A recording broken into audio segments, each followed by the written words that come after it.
नारंग मंडी में 7 days news की report के मुताबिक नारंग मंडी में मनशेत फरोशों के खिलाफ नारंग पुलिस और नारंग पेट्रोलिंग पुलिस चौकी बागोडियाल की बड़ी कामयाब कार्रवाइयां।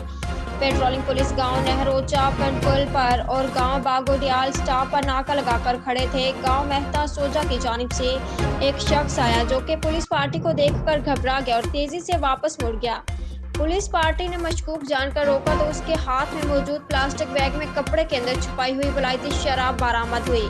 नाम मालूम करने पर मोहम्मद हारून बद अब्दुल सत्तार कौम कंबोज साकर नारूवाल बताया। जबकि दूसरी कार्रवाई में पुलिस ने नारंग मोड़ की जानिब से आने वाले मोटरसाइकिल सवार को रोका। जामे तालाशी के दौरान मोटरसाइकिल के हैंडल के साथ लटके हुए शापर में छुपाई हुई 2 अदद विलायती शराब की बोतलें बरामद हुई। नामो पता पूछने पर फरियाद अली बल गुलाम सरवर कौम गुज्जर साकर नारोवाल बताया। पुलिस ने मजीद कार्रवाई के लिए मुलजमान के खिलाफ मुकदमा दर्ज करके हवालात में बंद कर दिया।